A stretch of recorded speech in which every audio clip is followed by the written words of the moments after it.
ನಮಸ್ತೆ ಎಲ್ಲರಿಗೂ. Lucky tips with ಗುರೂಜಿಗೆ ನಿಮ್ಮೆಲ್ಲರಿಗೂ ಸ್ವಾಗತ. ಈ 2026 ಮಕರ ರಾಶಿಯವರೇ, ಈ ಸೂರ್ಯನ ತೇಜಸ್ಸು ಕ್ಷಣಕಾಲ ಮರೆ ಮಾಡಬಹುದೇ ಹೊರತು ಆತನ ಶಾಶ್ವತ ಪ್ರಕಾಶಮಾನವನ್ನು ಅಳಿಸಲು ಸಾಧ್ಯವೇ ಇಲ್ಲ. ಅದೇ ರೀತಿಯಲ್ಲಿ ಜೀವನದಲ್ಲಿ ಎಂತಹ ಕಡು ಕಷ್ಟದ ಈ ಕಾರ್ಮೋಡಗಳು ಕವಿದರೂ ಅಚಲವಾದ ಧೈರ್ಯ ಮತ್ತು ಆತ್ಮವಿಶ್ವಾಸದಿಂದ ಮುನ್ನುಗ್ಗುವ ಈ ಮಕರ ರಾಶಿಯವರೇ, ನಿಮಗೆ ಈ ಹೊಸ ಮಾಸದ ಆರ್ಥಿಕ ಸ್ವಾಗತ. ಈ ಫೆಬ್ರವರಿಗೆ 2026 ಎಂಬುದು ನಿಮ್ಮ ಪಾಲಿಗೆ ಕೇವಲ ಒಂದು ತಿಂಗಳಲ್ಲ, ಇದೊಂದು ಅಗ್ನಿ ಪರೀಕ್ಷೆಯ ಕಾಲಘಟ್ಟ ಮತ್ತು ಅಮೃತ ಗಳಿಗೆಗಳ ಸಂಗಮ. ಒಂದು ಕಡೆ ಈ ಗ್ರಹಗಳ ಮಹಾಸೇನಾಧಿಪತಿಯಾದ ಈ ಮಂಗಳನ ಪ್ರಭಾವ, ಇನ್ನೊಂದು ಕಡೆ ಕರ್ಮಫಲದಾತನಾದ ಈ ಶನಿ ಭಗವಾನರ ಈ ತೀಕ್ಷ್ಣ ನೋಟ. ಎರಡರ ನಡುವೆ ನಿಮ್ಮ ಬದುಕು ಒಂದು ಅದ್ಭುತವಾದ ತಿರುವನ್ನು ಪಡೆಯಲಿದೆ. ನಿಮ್ಮ ನಿರಂತರ ಶ್ರಮಕ್ಕೆ ತಕ್ಕ ಪ್ರತಿಫಲವಾಗಿ ಈ ತಿಂಗಳು ಚಿನ್ನದಂತಹ ಅವಕಾಶಗಳು ನಿಮ್ಮ ಬಾಗಿಲು ಬಡಿಯಲಿವೆ. ಆದರೆ ನೆನಪಿರಲಿ, ಕಾಲ ಕೆಳಗೆ ಹರಿಯುವ ನೀರು ಶಾಂತವಾಗಿದ್ದರೂ ಅದು ಯಾವಾಗ ಪ್ರವಾಹವಾಗಿ ಬದಲಾಗುತ್ತೆ ಎಂಬುದು ಯಾರಿಗೂ ಸಹ ತಿಳಿಯುವುದಿಲ್ಲ. ಹಾಗೆಯೇ ನಿಮ್ಮ ಈ ತಿಂಗಳ ಪಯಣದಲ್ಲಿ ಅಗಾಧವಾದ ಲಾಭಗಳ ಜೊತೆಗೆ ಕೆಲವು ಗುಪ್ತ ಸಂಚುಗಳು ಮತ್ತು ಸವಾಲುಗಳು ಅಡಗಿವೆ. ಈ ರಹಸ್ಯಗಳನ್ನು ನಾವು ಇಂದು ವಿವರವಾಗಿ ನೋಡ್ತಾ ಹೋಗೋಣ.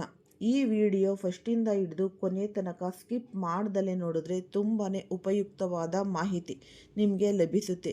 ಈ ವಿಡಿಯೋ ಇಷ್ಟ ಆಗಿದ್ದಲ್ಲಿ ಲೈಕ್ ಮಾಡಿ, ಹೆಚ್ಚಾಗಿ ಶೇರ್ ಮಾಡಿ. ಓಂ ಶ್ರೀ ಶನೇಶ್ವರಾಯ ನಮಃ ಅಂತ ಕಮೆಂಟ್ ಬಾಕ್ಸ್ನಲ್ಲಿ ಕಮೆಂಟನ್ನು ಹಾಕಿ.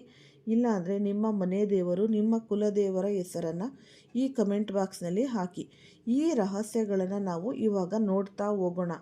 ಈ ಗ್ರಹಗತಿಗಳ ಸಂಚಾರ ಮತ್ತು ಪ್ರಭಾವ. ಈ ತಿಂಗಳ ಗ್ರಹಗಳ ಚಲನೆಯನ್ನು ಗಮನಿಸಿದರೆ ನಿಮ್ಮ ಈ ಮಂಗಳನು ಅಂದರೆ ಅತ್ಯಂತ ಬಲಿಷ್ಠವಾದ ಸ್ಥಾನದಲ್ಲಿ ಇದ್ದಾನೆ. ಇದು ನಿಮ್ಮಲ್ಲಿ ಅತೀಂದ್ರಿಯ ಶಕ್ತಿಯನ್ನು ಜಾಗೃತಗೊಳಿಸುವುದಲ್ಲದೆ ಯಾವುದೇ ಕಠಿಣ ಪರಿಸ್ಥಿತಿಯನ್ನು ಎದುರಿಸುವ ಅದಮ್ಯ ಆತ್ಮವಿಶ್ವಾಸವನ್ನು ನೀಡುತ್ತೆ. ಫೆಬ್ರವರಿ ತಿಂಗಳಿನಲ್ಲಿ ಒಂದು ಪ್ರಮುಖ ಬದಲಾವಣೆ ಎಂದರೆ ಸೂರ್ಯದೇವನು ಮಕರ ರಾಶಿಯಿಂದ ಕುಂಭರಾಶಿಗೆ ಪ್ರವೇಶಿಸುತ್ತಿದ್ದಾನೆ. ಅಂದರೆ ನಿಮ್ಮ ಪಾಲಿನ ಲಾಭಸ್ಥಾನಕ್ಕೆ ಸೂರ್ಯನ ಆಗಮನವಾಗುತ್ತಿದೆ. ಇದು ನಿಮ್ಮ ಆರ್ಥಿಕ ಮತ್ತು ಸಾಮಾಜಿಕ ಸ್ಥಾನಗಳಲ್ಲಿ ಮಹತ್ತರವಾದ ಬದಲಾವಣೆಗಳನ್ನು ತರಲಿದೆ. ಆದರೆ ಈ ಶುಭ ಫಲಗಳ ನಡುವೆ 12ನೇ ಮನೆಯಲ್ಲಿ ಕುಳಿತಿರುವ ಈ ಶನಿ ಭಗವಾನರು ನಿಮ್ಮ ಪ್ರತಿ ಹೆಜ್ಜೆಯ ಮೇಲೂ, ಅದರಿಂದಲೂ ವಿಶೇಷವಾಗಿ ನಿಮ್ಮ ಖರ್ಚು ವೆಚ್ಚಗಳ ಮೇಲೆ ಕಣ್ಣಿಟ್ಟಿದ್ದಾರೆ. ಅಧಿಕಾರ ಮತ್ತು ಈ ಅವಕಾಶಗಳು ಒದಗಿ ಬಂದಾಗ ನಾವು ಎಷ್ಟು ವಿನಂತಿಯಾಗಿರುತ್ತೇವೆಯೋ ಅಷ್ಟೇ ಶನಿಯ ಅನುಗ್ರಹ ನಮಗೆ ದೊರೆಯುತ್ತೆ. ಈಗ ನಿಮ್ಮ ಜೀವನದ ವಿವಿಧ ಆಯಾಮಗಳ ಮೇಲೆ ಈ ಗ್ರಹಗತಿಗಳು ಹೇಗೆ ಪ್ರಭಾವ ಬೀರಲಿವೆ ಎಂಬುದನ್ನು ನಾವು ನೋಡೋಣ. ಉದ್ಯೋಗ ಮತ್ತು ಈ ವೃತ್ತಿ ಜೀವನ. ಈ ವಿಶ್ಲೇಷಣೆ ಈ ಮೇಷರಾಶಿಯ ಉದ್ಯೋಗಸ್ಥರಿಗೆ ಮತ್ತು ಈ ಮಕರ ರಾಶಿಯವರಿಗೆ ಈ ಫೆಬ್ರವರಿ ತಿಂಗಳು ಸುವರ್ಣಾಕ್ಷರಗಳಲ್ಲಿ ಬರೆದಿಡುವಂತಹ ಒಂದು ಅದ್ಭುತ ಸಮಯವಾಗಿದೆ. ನಿಮ್ಮ 10ನೇ ಮನೆಯಲ್ಲಿ ಸೂರ್ಯ ಸಂಚಾರವಿರುವುದರಿಂದ ನಿಮ್ಮ ಈ ವೃತ್ತಿ ಕ್ಷೇತ್ರದಲ್ಲಿ ನಿಮ್ಮ ಪ್ರಭಾವ ಅಗಾಧವಾಗಿ ಹೆಚ್ಚಾಗಲಿದೆ. ವಿಶೇಷವಾಗಿ ಈ ಸರ್ಕಾರಿ ಉದ್ಯೋಗಕ್ಕಾಗಿ ಪ್ರಯತ್ನಿಸುತ್ತಿರುವವರಿಗೆ ಅಥವಾ ಈಗಾಗಲೇ ಸರ್ಕಾರಿ ಸೇವೆಯಲ್ಲಿ ಇರುವವರಿಗೆ ಈ ಕಾಲ ಅತ್ಯಂತ ಶ್ರೇಯಸ್ಕರ. ಅಧಿಕಾರ ಚಲಾಯಿಸುವ ಅವಕಾಶಗಳು, ಆಡಳಿತಾತ್ಮಕ ಜವಾಬ್ದಾರಿಗಳು ನಿಮ್ಮನ್ನು ಹುಡುಕಿಕೊಂಡು ಬರಲಿದೆ. ಕಳೆದ ಹಲವು ತಿಂಗಳುಗಳಿಂದ ಯಾವ ಬಡ್ತಿಗಾಗಿ ನೀವು ಇಲ್ಲಿ ಕಾಯುತ್ತಿದ್ದರು ಅಥವಾ ಯಾವ ಒಂದು ಪ್ರಾಜೆಕ್ಟ್ ಅಥವಾ ಅರ್ಧಕ್ಕೆ ನಿಂತು ಹೋಗಿತ್ತೋ ಅದೆಲ್ಲವೂ ಈ ತಿಂಗಳು ಸುಲಲಿತವಾಗಿ ಬಗೆಹರಿಯಲಿದೆ.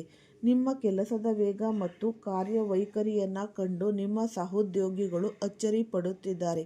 ನಿಮ್ಮ ಮೇಲಾಧಿಕಾರಿಗಳು ಅಥವಾ ಈ ಬಾಸ್ ನಿಮ್ಮ ಶ್ರಮವನ್ನು ಗುರುತಿಸಿ ಸಾರ್ವಜನಿಕವಾಗಿ ಮೆಚ್ಚುಗೆಯ ಮಾತುಗಳನ್ನು ಆಡಲಿದ್ದಾರೆ.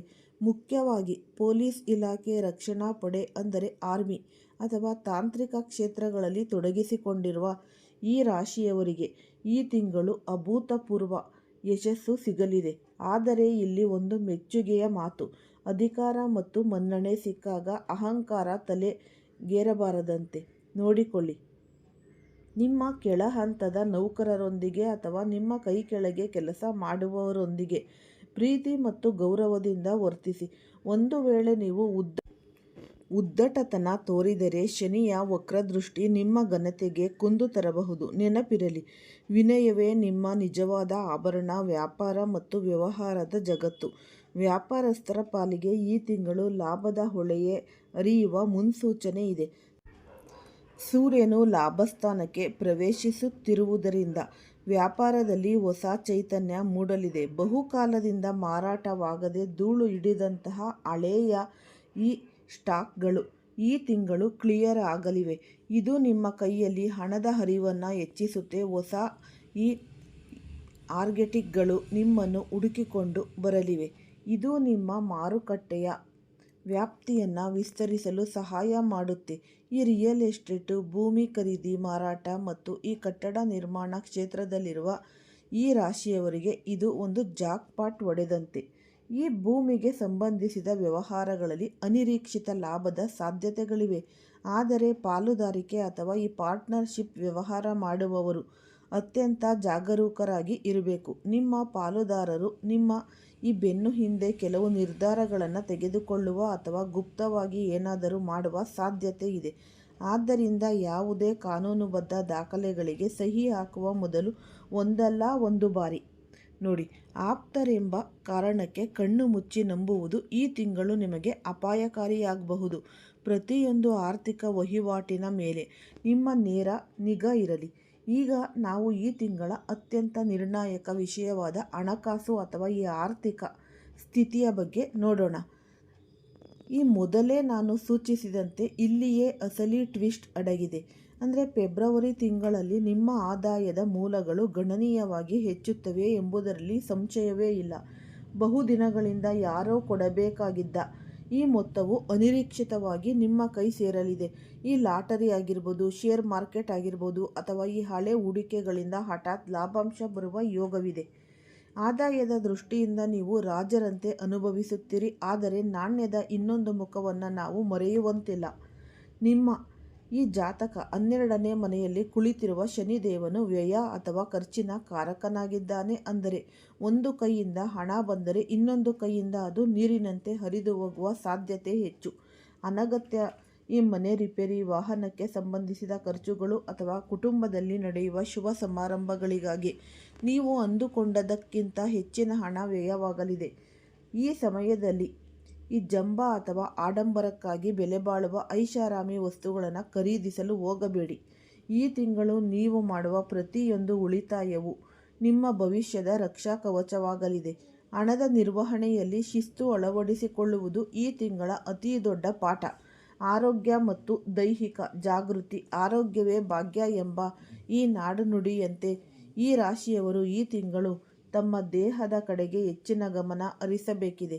ನಿಮ್ಮ ರಾಶ್ಯಾಧಿಪತಿಯಾದ ಈ ಶನಿ ಭಗವಾನರು ಬಲಿಷ್ಠರಾಗಿರುವುದರಿಂದ ನಿಮ್ಮಲ್ಲಿ ದೈಹಿಕ ಶಕ್ತಿ ಮತ್ತು ಹುರುಪು ತುಂಬುತ್ತದೆ. ಆದರೆ ಅತಿಯಾದ ಕೆಲಸದ ಒತ್ತಡ ಮತ್ತು ಮನಸ್ಸಿನ ಆತಂಕ ನಿಮ್ಮ ಮೇಲೆ ಪ್ರಭಾವ ಬೀರಬಹುದು. ನಿರಂತರವಾಗಿ ಕಂಪ್ಯೂಟರ್ ಅಥವಾ ಈ ಮೊಬೈಲ್ ಬಳಸುವುದರಿಂದ ಕಣ್ಣಿನ ಉರಿ, ತಲೆನೋವು ಅಥವಾ ಈ ನಿದ್ರಾಹೀನತೆ ಇವೆಲ್ಲ ನಿಮಗೆ ಕಾಡಬಹುದು. ವಿಶೇಷವಾಗಿ ವಾಹನ ಚಾಲನೆ ಮಾಡುವಾಗ ಮತ್ತು ಎತ್ತರದ ಪ್ರದೇಶಗಳಲ್ಲಿ ಕೆಲಸ ಮಾಡುವಾಗ ಅಥವಾ ಮೆಟ್ಟಿಲುಗಳನ್ನು ಹತ್ತುವಾಗ ಇಳಿಯುವಾಗ ಅತೀವ ಎಚ್ಚರಿಕೆ ವಹಿಸಿ. ಸಣ್ಣ ಅಜಾಗರೂಕತೆಯೂ ಕೂಡ ಈ ದೊಡ್ಡ ಪೆಟ್ಟಿಗೆ ಕಾರಣವಾಗಬಹುದು. ಈ ಹೊರಗಿನ ಎಣ್ಣೆ ಪದಾರ್ಥಗಳು ಅಥವಾ ಈ ಮಸಾಲೆಯುಕ್ತ ಆಹಾರವನ್ನು ಸೇವಿಸುವುದರಿಂದ ಜೀರ್ಣಕ್ರಿಯೆಯಲ್ಲಿ ವ್ಯತ್ಯಾಸ ಉಂಟಾಗಬಹುದು. ದಿನನಿತ್ಯ ಯೋಗ ಮತ್ತು ಧ್ಯಾನ ಮಾಡುವುದು ನಿಮ್ಮ ಮಾನಸಿಕ ಶಾಂತಿಗೆ ಅತ್ಯಗತ್ಯ. ಕುಟುಂಬ, ಪ್ರೇಮ ಮತ್ತು ವೈವಾಹಿಕ ಜೀವನ. ಕುಟುಂಬದ ದೃಷ್ಟಿಯಿಂದ ಈ ಫೆಬ್ರವರಿ ತಿಂಗಳು ಮಿಶ್ರ ಫಲವನ್ನು ನೀಡಲಿದೆ.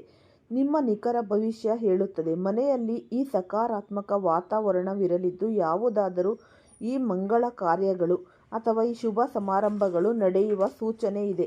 ಅವಿವಾಹಿತ ಈ ರಾಶಿಯವರಿಗೆ ಕಂಕಣ ಭಾಗ್ಯ ಕೂಡಿ ಬರಲಿದೆ. ಅಂದರೆ ಕಾಯುತ್ತಿದ್ದ ಮದುವೆಯ ಪ್ರಸ್ತಾಪಗಳು ಈ ತಿಂಗಳು ಅಂತಿಮವಾಗಬಹುದು. ಈಗಾಗಲೇ ಪ್ರೀತಿಯಲ್ಲಿ ಇರುವವರು ತಮ್ಮ ಸಂಬಂಧವನ್ನು ಮುಂದಿನ ಹಂತಕ್ಕೆ ಕೊಂಡೊಯ್ಯಲು ಅಥವಾ ಮನೆಯವರ ಒಪ್ಪಿಗೆ ಪಡೆಯಲು ಇದು ಅತ್ಯಂತ ಸೂಕ್ತ ಸಮಯ. ಆದರೆ ಈ ವಿವಾಹಿತ ದಂಪತಿಗಳ ನಡುವೆ ಸಣ್ಣ ಪುಟ್ಟ ಭಿನ್ನಾಭಿಪ್ರಾಯಗಳು ಅಥವಾ ಈಗೋ ಸಮಸ್ಯೆಗಳು ತಲೆದೂರಬಹುದು. ನಾನೇ ಸರಿ, ನಾನೇ ತಪ್ಪು ಅಥವಾ ನನ್ನ ಮಾತೆ ಅಂತಿಮ ಎಂಬ ಹಠವನ್ನು ಬಿಟ್ಟು ನಿಮ್ಮ ಸಂಗಾತಿಯ ಭಾವನೆಗಳಿಗೆ ಬೆಲೆ ಕೊಡಿ. ಸಣ್ಣ ಕಿಡಿಯು ದೊಡ್ಡ ಬೆಂಕಿಯಾಗಿ ಬದಲಾಗುವ ಮುನ್ನವೇ ಇದರ ಮೂಲಕ ನೀವು ಈ ಸಮಸ್ಯೆ ಅನ್ನೋದು ಬಗೆಹರಿಸಿಕೊಳ್ಳಿ. ಹಿರಿಯರ ಆರೋಗ್ಯದ ಬಗ್ಗೆ ಕಾಳಜಿ ಇರಲಿ. ಇವರ ಸಲಹೆಗಳನ್ನು ನಿರ್ಲಕ್ಷಿಸಬೇಡಿ. ವಿದ್ಯಾರ್ಥಿಗಳು ಮತ್ತು ಶಿಕ್ಷಣ ಕ್ಷೇತ್ರ. ವಿದ್ಯಾರ್ಥಿಗಳಿಗೆ ಈ ತಿಂಗಳು ಏಕಾಗ್ರತೆಯ ಅಗ್ನಿ ಪರೀಕ್ಷೆಯ ಸಮಯ. ಸೂರ್ಯನ ಈ ಶುಭ ದೃಷ್ಟಿಯಿಂದಾಗಿ ಸ್ಪರ್ಧಾತ್ಮಕ ಪರೀಕ್ಷೆಗಳಿಗೆ ತಯಾರಾಗುತ್ತಿರುವವರು ಉತ್ತಮ ಫಲಿತಾಂಶವನ್ನು ನಿರೀಕ್ಷಿಸಬಹುದು. ನಿಮ್ಮ ಕಠಿಣ ಪರಿಶ್ರಮಕ್ಕೆ ತಕ್ಕ ಪ್ರತಿಫಲ ದೊರೆಯುವ ಕಾಲ ಹತ್ತಿರವಾಗಿದೆ. ರಾಹು ಕೇತುವಿನ ಪ್ರಭಾವದಿಂದಾಗಿ ನಿಮ್ಮ ಗಮನ ಹಾದಿ ತಪ್ಪುವ ಸಾಧ್ಯತೆ ಇದೆ. ಈ ಮೊಬೈಲ್ ಗೇಮುಗಳು, ಸಾಮಾಜಿಕ ಜಾಲತಾಣಗಳು ಅಥವಾ ಈ ಅನಗತ್ಯ ಸ್ನೇಹಿತರ ಸಹವಾಸ ನಿಮ್ಮ ಓದಿಗೆ ಅಡ್ಡಿಯಾಗಬಹುದು. ಈ ಸಮಯದ ಮಹತ್ವವನ್ನು ಅರಿತು ಓದಿನಲ್ಲಿ ತೊಡಗಿದರೆ ಜಯ ನಿಮ್ಮದೇ. ಅಪಾಯದ ಮುನ್ಸೂಚನೆ ಮತ್ತು ರಹಸ್ಯಗಳು. ಈ ತಿಂಗಳ ಅತ್ಯಂತ ಗಂಭೀರ ಭಾಗವೆಂದರೆ ನಿಮ್ಮ 12ನೇ ಮನೆಯ ಸಕ್ರಿಯತೆ. ಇದರಿಂದಾಗಿ ನಿಮ್ಮ ಮನಸ್ಸಿನಲ್ಲಿ ಅಜ್ಞಾತ ಭಯ ಕಾಡಬಹುದು. ಯಾರೋ ನನ್ನ ವಿರುದ್ಧ ಸಂಚು ಮಾಡುತ್ತಿದ್ದಾರೆ ಅಥವಾ ಏನು ಕಳೆದುಕೊಳ್ಳುತ್ತಿದ್ದೇನೆ ಎಂಬ ಅನಗತ್ಯ ಆತಂಕ. ಮಕರ ರಾಶಿಯವರೇ, ಬರುವ ಅವಕಾಶಗಳು ಎರಡೂ ಕೈಗಳಿಂದ ಬಾಚಿಕೊಳ್ಳಿ. ಖರ್ಚುಗಳಿಗೆ ಆದಷ್ಟು ಕಡಿವಾಣವನ್ನು ಹಾಕಿ. ಈ ಉಪಯುಕ್ತವಾದ ಮಾಹಿತಿ ನಿಮ್ಮೆಲ್ಲರಿಗೂ ಇಷ್ಟ ಆಗಿದೆ ಅಂತ ಭಾವಿಸ್ತೀನಿ. ಇಷ್ಟ ಆಗಿದ್ರೆ ಲೈಕ್ ಮಾಡಿ, ಶೇರ್ ಮಾಡಿ, ಸಬ್ಸ್ಕ್ರೈಬ್ ಮಾಡಿ. ಎಲ್ಲರಿಗೂ ಸಹ ಧನ್ಯವಾದಗಳು.